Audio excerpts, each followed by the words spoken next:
Hi, guys. My name is Shannon Bennett, and I survived an oilfield accident, and this is my story.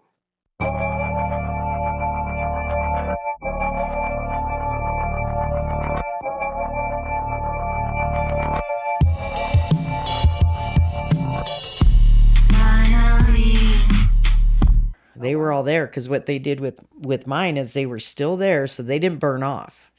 So what the fingers were was infection. Oh, wow. So what they did is they used leeches, they used pins, they used splinting, like they did everything they could to try and save them. And so I was on the rehab floor. I don't know. I could probably go back through my records, but I think about a month. And then they went and they had to do the surgery, and they knew they were going to have to take some of them, but they were hoping to save a lot of them, but they didn't. They ended up having to take more than what they thought. So which was a whole nother loss. And I asked my hand doctor, I was like, geez, I said, why didn't you just take him while I was in a coma? So then when I woke up, I was dealing with all of it at once instead of taking it later. And he said, if I had taken them any sooner, you probably wouldn't even have thumbs. And I'm like, okay, I'll give you a pass on this then. You get one. I'll let you slide. Yeah. But yeah, because it was a whole nother loss, a whole nother grief, because every loss is like, you got to deal with it like grief, go through the whole grief process, and it's a lot. It gets tiresome. Do you have like phantom limb sensations? I have phantom itching. So yeah, I'll You have that too? Mm-hmm. do you? Yeah, it's weird. It's like, really? I mean, it's gone. Yeah. And you still got to deal with the itching. It's strange. It's like, come on. Yeah, so I'm like, not that it helps, but mentally I'm like, yep, scratching my finger. It's not there. Yep, okay, it's good. Are your ends, your nubs, are they really sensitive to They're not. clinking? No? Oh.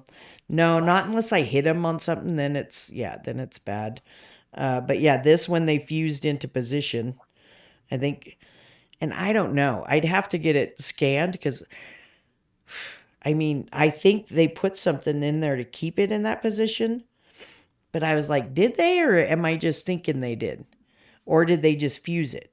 Because it's very functionable in that position. And they talked, the hand doctor talked about stretching these back out, but he says with the nerves not there, it's going to curl back. He says we'll do that surgery and it'll just curl back in. Yeah, that's exactly what happened to mine. I've had pins in both of these multiple times, and they just go straight back to curled. So they just gave up, and they're like, we're wasting time and energy. That's not going to work, so. And plus every time, and they had one, like every time there's a change in your hand, you got to figure out how to do stuff. Yep. So I did, they needed a piece of skin for this web space because it was closed. And I was very large chested at the time. I mean, it's the only reason the boobs came in handy, because they were large and it preserved all that skin that was under them. Really? So that was most of the skin they used to cover my body was under my chest and the top of my feet. But they needed a big piece of skin, and I said, well, you can have that, but you got to take these with it. Because, they're horrible. They were good for nothing. I don't know why, my son was at that time 12.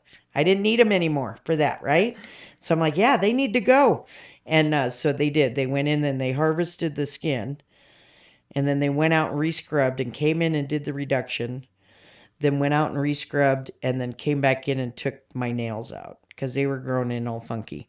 I'm like, can you just take those out? Which they were all successful except for this one and these two. But these work pretty well for itching and scratching stuff. So that's not bad. Got to keep those. Yeah. It's like, but yeah, but when they did that, it altered how my hand was. So I had to relearn how to do everything. But like there was another survivor, and he said like the surgeries, you have a setback. You get a surgery and there's a setback. But it's like, and his thing was, it's a step back to a step up to a leap forward. Because yeah, I was way better off with that web space, but I had to go through learning how to redo everything again. And yeah, it's annoying. It's annoying. How many surgeries have you had? I think the last one I had, they did a tendon transfer, and that got me right around 60. Jeez. So yeah, I'm at 60 or 61. I think right around there. What was related to the? Got you. What was the most difficult surgery that you've had so far?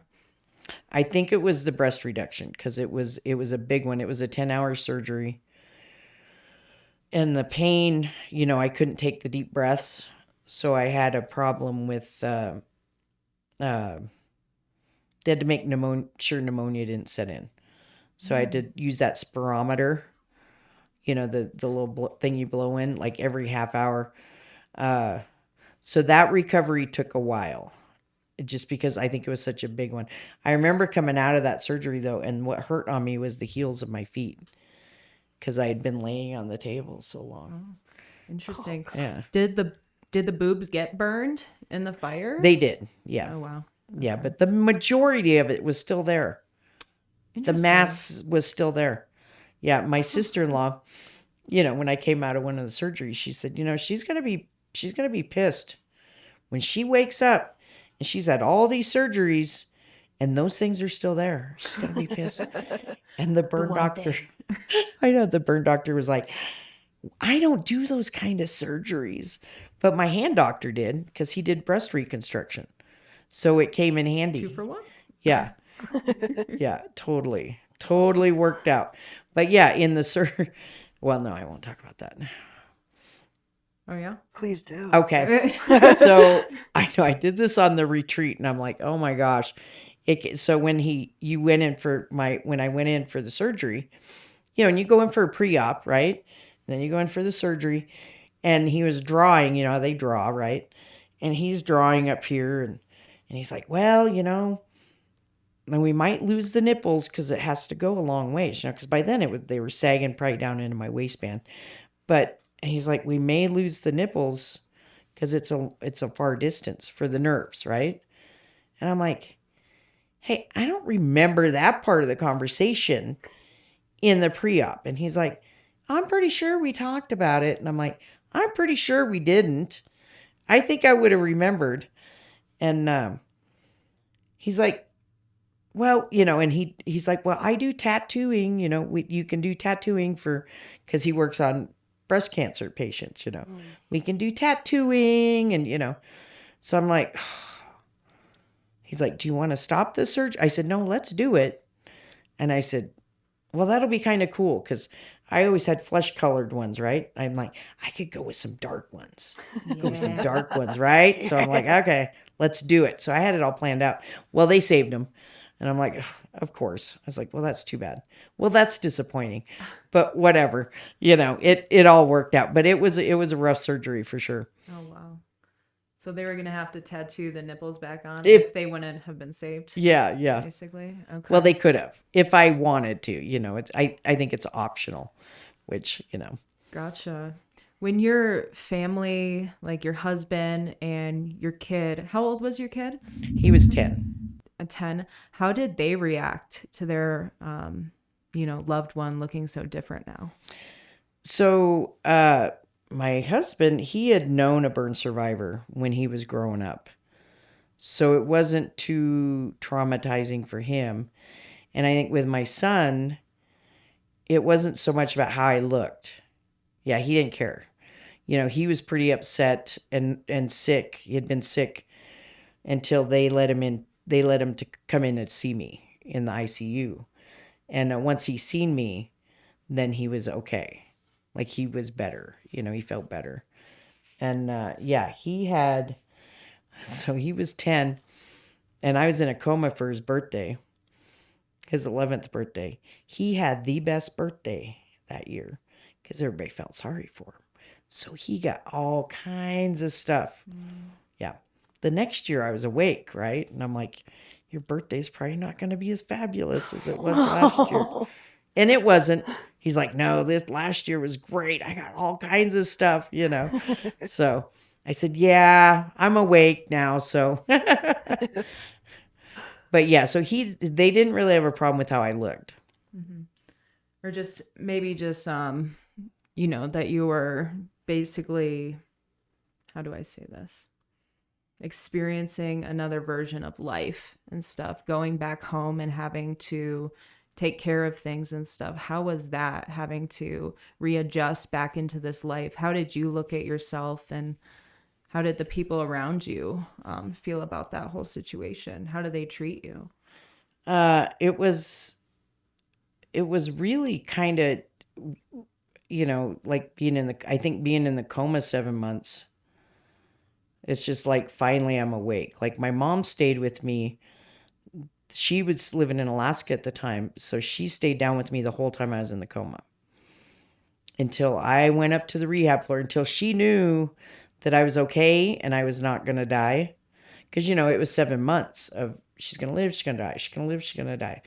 And the turmoil and the chaos that they went through emotionally, you know, was far worse than what I feel that I went through. Because, like, my trauma didn't, you know, like, my struggle didn't happen until I woke up. Then it was like, okay, then that was my struggle. I got to try and, you know, get back to doing what I need to do. And so there was so much of that. And then I was up in the rehab floor for about 3.5 months.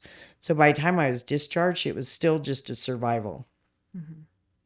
You know, I could stand and transfer, and walk short distances when I was discharged. So we rented a handicap accessible house here in Arvada. So we relocated.